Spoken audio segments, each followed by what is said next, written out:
Hello, Rebecca Rizzo with the Red Hair Energy with Shay Rizzo, and I am here today to actually talk to you about 5 things to do to help you build a daily meditation. And this is what I did. So I'm actually reading from an article that I wrote but never published, which I guess I'll go ahead and include in the information on this podcast / video, YouTube. Thanks for joining, by the way. Remember, Energy with Shay Rizzo is all about sharing all the different techniques and things that I have uncovered, perspectives, tools that I have used during my awakening process. So over the last several months, today happens to be, over like 190 days of doing a guided meditation, or doing meditation, I should say, all different types of meditation. And I wanted to share with you 5 things that you can do that will help you start on a daily practice. The first is commit to change.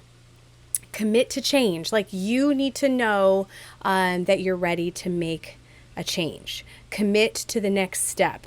Understand that you know that this is going to help you and that you need to commit to helping yourself. That's the first thing. The second is select listening channels, like things, and gather. Like, for instance, I have a 4-minute meditation book. Okay, I have that. I also have pre-selected different types of guided meditation that I have found on different platforms. So you can look on YouTube or Spotify or Apple Podcasts and look for a guided meditation or meditation music and put those together in an area so they're easy for you to access. So you're going to want to do a little bit of homework ahead of time. Figure out where some of those places are. What types of meditation are you into? Do you want to go ahead and try guided meditation?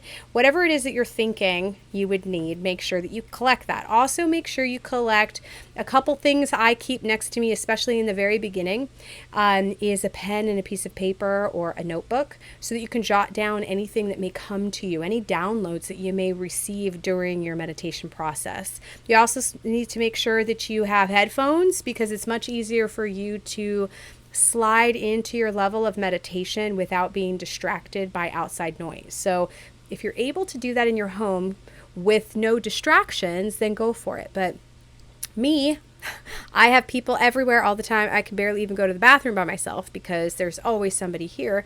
The easiest thing for me to do and to keep my consistency with my practice is to get a pair of headphones. In fact, I just invested in another pair of headphones that are more sound reducing, so the outside noise reducer. So I invested in that. The other is also share your goals. Now, this is something I did. I actually started posting this on Facebook every day, where I would say, okay, when I started, I didn't say anything, so I didn't say day 1 because I really didn't know. I didn't actually post until I think it was day 5, where I was able to actually do it up to day 5. And then I periodically would post.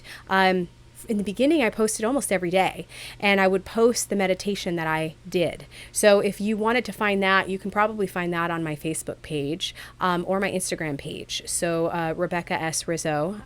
You can find me on either one of those. But I post those, and I share all of that because I wanted everybody to hold me accountable.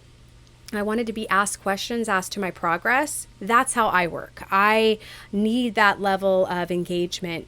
It's just my personality. I enjoy getting the feedback, and I enjoy being able to have it being a shared experience and sharing everything that I'm learning as I'm going. So it's kind of my excuse on having people ask me questions so I can share all of the amazing things I've learned about meditation. So I did share that. Make sure it's a big deal for you to commit to something like that for yourself. I know my soul is so much happier because I did make that commitment. The next is, this is probably the most important. Don't overthink. Okay? Don't overthink. Stop. Just stop. There is no way to mess this up. Okay? There is no way to do it wrong. The key is to release, allow. Don't put so much pressure on your mind to expect a certain outcome. Allow. This is the hardest. My advice is be loving to yourself. Understand, this is what I want you to think about. And this is what I wrote in the article. I want you to think about yourself when you are in your meditation and you are starting to overthink, and those people who want to do meditation but are overthinking and you haven't started yet. The fact that you've got so many things in your head on making sure you're doing it the right way and all of that stuff, stop. And I want you to think about yourself as that child that was afraid to walk into their first day of school, the one that hid in the corner because they were afraid of how everybody was going to interact with them. I want you to treat yourself like that child and be compassionate with that level of apprehension and love them through it. Understand that it's okay for you to have blocks. It's okay for you to have these issues that you're really kind of starting to uncover, but you need to be mindful of the fact that this is a process and there's no wrong way. So don't overthink. My last and final tip is start today. Start. The key is to make sure you start. I started. I remember I didn't tell anybody I was going to start, and I started. I believe I started on July 6th of 2020, and I did it. I started my daily meditation practice because I had to. I suffer from anxiety and depression, and I have for a really long time. I have 4 kids, and every time I had a child, not realizing I was going through postpartum depression. And it was really difficult because I am always happy. And so most people, when they're around me, they would never think I deal with depression or anxiety because they just assume depression and anxiety looks like depression and anxiety, which would be dark and low vibration and all of that stuff. That's not me, obviously. So my advice to you is don't overthink and start today. There's no wrong way to do it. And they have 5-minute meditations. They have 3-minute meditations. You can do actually on your Apple Watch or any of your little fitness apps, you can actually have it remind you to do mindful breathing for a minute. It's not hard, guys. Okay. So again, the 5 things that I wanted to share with you today, the techniques and the tools, 5 tips to commit to a daily meditation.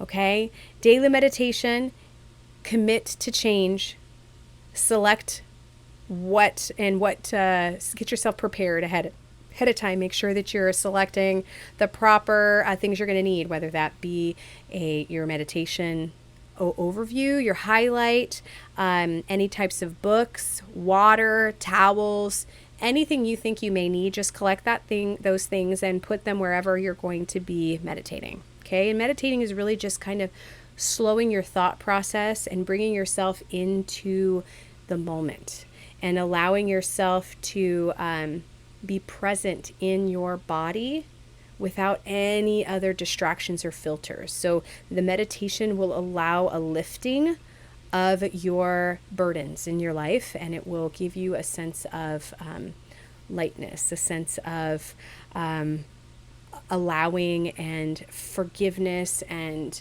free of guilt, all of those things that get released from you that you're holding on to, that's creating those negative vibes, that will get released. So remember, you need to make sure you get all those equipments, all the things you need together so that you can go ahead and start your meditation. You're going to share your goals with everyone, let them know so they're on this journey with you. Don't overthink and start today. I hope that was helpful for all of you. Again, this was Rebecca Rizzo, Energy with Shay Rizzo, all about finding your happy and making sure that you can have the best life possible. I believe that it is our responsibility to find things to make us happy. The more things we find that make us happy, the more our vibration and our energetic frequency changes, and it radiates around us and starts to bump into other people, and it changes their frequency. So you see, the more you see and observe happy, your energy field changes and affects those around you. So the way I feel it, it's all about you finding your happy, guys. So I hope you have an amazing day. Thanks so much. If you like what you hear, if you think this was beneficial, please comment, like, review, and share. Oh, and subscribe. Please, please, please subscribe. Thanks so much. And if you have any insights or any questions you may have about some of these metaphysical topics and different types of tools that are available for you to reach your optimum awakening state that you can get to at this point, ask me. I might know. Maybe I don't, and maybe we can find out together. So thanks so much again. See you soon.